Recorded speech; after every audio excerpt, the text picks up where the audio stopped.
টাঙ্গাইল জেলা কাতলী ইউনিয়ন তোরাবগঞ্জ বাজারে দি Tangail cadet school উদ্বোধন করবেন সুলতান সালাউদ্দিন টুকু ভাই এমপি পদপ্রার্থী। তাকে ঘিরে আজ এই তোরাবগঞ্জ বাজারে অনুষ্ঠিত হতে যাচ্ছে। আমি এই অনুষ্ঠানের বিশেষ কিছু বক্তব্য আপনাদের মাঝে তুলে ধরছি।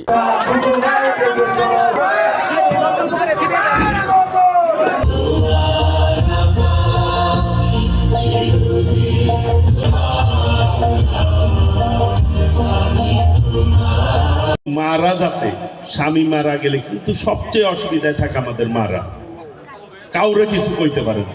সংসারের সবচেয়ে বেশি কষ্ট করে কিন্তু আমার মারা। সবাইরে খাওয়াইয়া পরে ওনারা খায়। অনেক সময় দেখা যায় পাতিলে দেখা যায় ভাতও নাই তরকারিও নাই, রাত্রে সবাইরে খাওয়াইয়া তুইছে, রাত্রে কাউরে না কয়ে 2 গ্লাস পানি খায় ঘুমায় পড়ে, আবার সকালে উঠে। আল্লাহ যদি আমাকে তৌফিক দেয়, আমি কোনো সন্ত্রাস রাখবো না, কোনো চাঁদাবাজ রাখবো না, কোনো মাদক রাখবো না, নিরাপদ টাঙ্গাইল গড়ে তুলবো ইনশাল্লাহ সকলকে সঙ্গে নিয়ে, এবং উন্নয়নের দিকটা সর্বোচ্চ উন্নয়ন করব, যাতে আশপাশ থাকার পরে কিন্তু টাঙ্গাইল সর্বোচ্চ উন্নত হওয়ার কথা। তাই কি আছে ভাইরা? আমি এই টাঙ্গাইলে একটি যুবকও যাতে বেকার না থাকে সেই ব্যাপারে আমি কাজ করি। ক্যাডেট স্কুল অ্যান্ড কলেজের শুভ উদ্বোধন ঘোষণা করছি। সকলকে ধন্যবাদ। আসসালামু আলাইকুম রহমতুল্লাহ বারকাতুহু। আল্লাহ আমাদের সবাইকে হেফাজত করুক, আমিন। প্রত্যেকটা অঞ্চলেই মেধাবী শিক্ষার্থী আছে।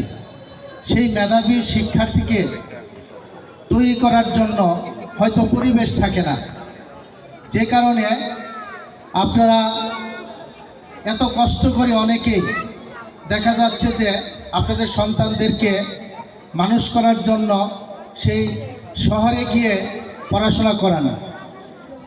তা আপনাদের সেই দুঃখ এবং কষ্ট লাঘব করার জন্য টাঙ্গাইল হতে পরিচালিত দি টাঙ্গাইল ক্যাডেট স্কুল অ্যান্ড কলেজের তোরাবগঞ্জ শাখা আপনাদের তোরাবগঞ্জে নিয়ে এসেছি।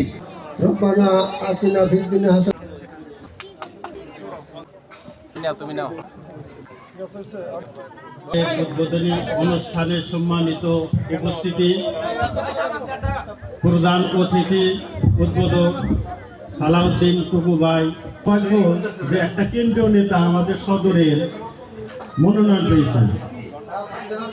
একজন মন্ত্রী না হইলে আমাদের শহর এলাকার যিনি সারা বাংলাদেশকে নেতৃত্ব দিয়েছেন, ছাত্র দলের কেন্দ্রীয় সভাপতি হিসেবে, যুব দলের সাধারণ সম্পাদক হিসেবে, সভাপতি হিসেবেও সারা বাংলাদেশকে নেতৃত্ব দিয়েছেন। করবে হয়তো, কিন্তু জুলুম ছাত্রদের এবং গার্জেনের সুবিধার্থে এই প্রতিষ্ঠানকে গড়ে তোলার সুবিধার্থে কতটুকু হবে?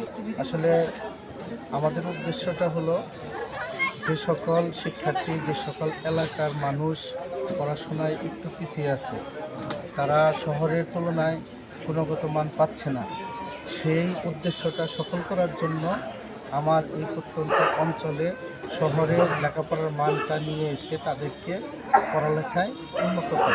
আপনার এলাকায় অন্যায় অত্যাচার ঘটে যাওয়া ঘটনা আমাদেরকে জানান, আমি দেশ ও জাতির কাছে তুলে ধরব। আমি মোজাম্মেল হক মামুন, রূপসী বাংলা টিভি, টাঙ্গাইল।